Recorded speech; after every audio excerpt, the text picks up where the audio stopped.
Welcome to this week at Val Cares, and I'm looking forward to serving you. So today, I have a question for you. In your entrepreneurial journey, have you ever had so many ideas you don't know what to focus on? I have. Or maybe you've been to a workshop and they've told you to write what you want your life to look like in X number of years. And they want you to put a lot of details into it. What's it smell like? What's it taste like? What's it sound like? And you're like, I have no clue. I've been there too. I can relate. I do have, I'll put after this link in the description to a video I did a couple weeks ago about permission to dream. That's something that might help you with the last one. But it's these scenarios that led me to learning more about mindset and becoming a mindset and abundance coach. So back to the importance of dreaming and clarity. Why is it so important to focus on one thing? Well, there are several reasons, but one of them is that your brain likes it, specifically your reticular activating system. So in short, we call it an RAS, but if you've ever heard of that, your RAS, your reticular activating system, I want you to think of it like a Google filter. It's also kind of like an alarm clock. So its job is to tell you when to be alert and when to go to sleep, but also what to pay attention to. And it also likes to run on autopilot. So it's the things that we repeat that create these different automations.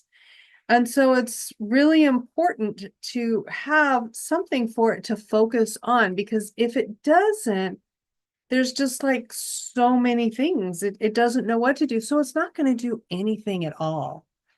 And just like in Google, if you put a really broad search, you just get all kinds of random stuff, and it may not be anything like what you're looking for. You have to add more details and get more specific. And as you get more specific, you get better results. And so it's the same thing for our brains. If we've got like all these ideas, or we're just not quite sure, we've kind of got an inkling, but it's not very specific, our brain doesn't know what to pay attention to. It doesn't know what to look for. It doesn't know which opportunities that are out there to put in front of us for us to actually see, to pay attention to. Remember, asleep and awake, what to pay attention to and what not to pay attention to. There's too much for it to pay attention to everything. And so this is why having clarity is so, so important. Now, if you don't have clarity or vision, you're going to be subject to other people's agenda.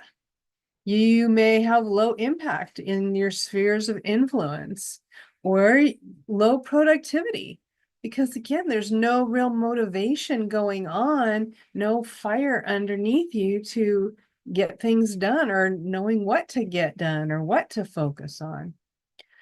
So if you have too many ideas or a blank page with a broad question looks like overwhelm, you don't know what to do with it, I want you first to give yourself grace. You're human, all right? You're not broken. There's not something wrong because one particular way of gaining clarity doesn't work for you. And you just need to find another way. Also, keep in mind too that clarity sometimes evolves over time. You start with idea, but then as you take action and you get some result, you get some more clarity.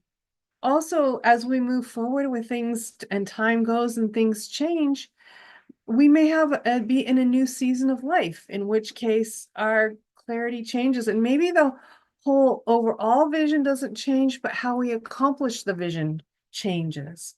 So clarity isn't necessarily a one and done, right? This is an ongoing process and review, but you need to at least get started. So one of the first different ways that I found that really resonated with me and seemed easier than all the other ways that I had tried was something that I learned from Ray Edwards. He's a very famous copywriter. And this process included there was 4 categories, And we just created lists in these 4 categories, answering the questions of each of these categories.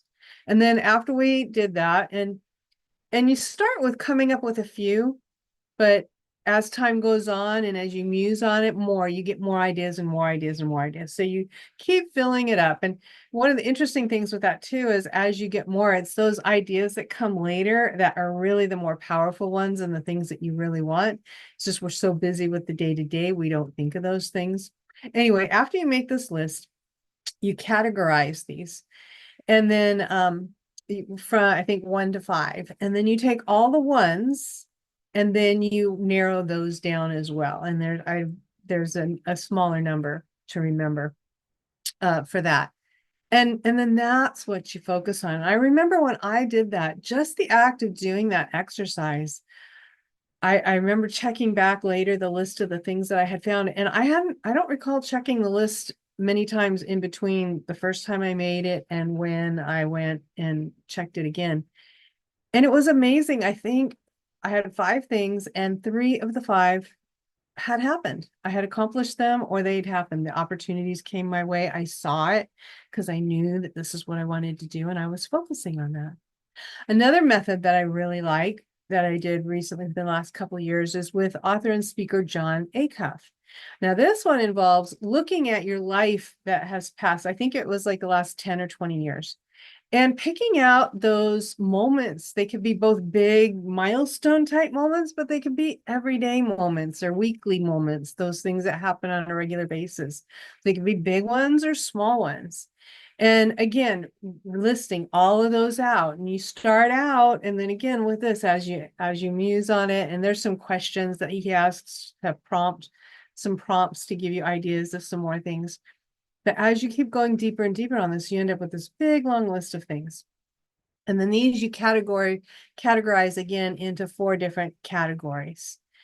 And then from there, you look at which things do you want to have more of. And now you can start setting goals and habits towards getting more of those things that are important to you, that you've enjoyed, that you want more of. And then this last one that I'm going to give you is it's a little bit different than the others, and that this, in addition to giving you a vision for what maybe you would want to do or accomplish or have or relationships and things like that, it also addresses the type of person that you want to be. And so in this one, you're going to write a eulogy for yourself. As if it was a loved one or a close friend reading this at your funeral or your celebration of life, however you do that with your culture. But as you write that eulogy, or after you've written that eulogy, now you can look at it. Are there things in there that need to be goals for you to make happen? Are there ways of being that you're not really being that way right now and you want to work on being more like that?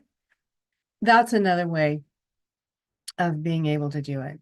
So what do you think? Do any of these sound good to you? Do you have a different way of gaining clarity that has worked for you? I'd love to see it. Go ahead and put that in the description. Once you have more clarity, though, there is another piece that kind of supercharges this and makes it even better. And it's the importance of your why. Why is this important? Why are these goals important to you? And usually the first answer is the safe public answer, and you need to go 3 to 5 deep. I'll have a link to a video I did on this topic as well in the description. But knowing your why is going to supercharge that clarity that you get, because that's what's going to motivate you during the difficult times. Now, some people are really good and they'll hear this and they'll just go off and do these things that I've recommended or find some things and go do it. And others, it'll be on your list of things to do and you won't ever get around to doing it. So that would be me. So if you're that kind of person, I am doing this in the Success by Clarity group coaching program. This is going to be our focus over the next several weeks. And even if you're watching this beyond when it's recorded, there'll later be a link in the chat where you can get this series of classes on gaining clarity. But if that's something that would be helpful for you, having somebody else to bounce things off of, to have a group of people to do it with, to get some feedback, then check that out in the description below. And if you have something that you'd like help with, again, please feel free to put that in the comments below, and maybe I'll make another video on that in a week at some time in the future. So keep in mind, though, that clarity, as I stated earlier, is that ongoing process. And again, it's going to change over time, and your approach to things may change.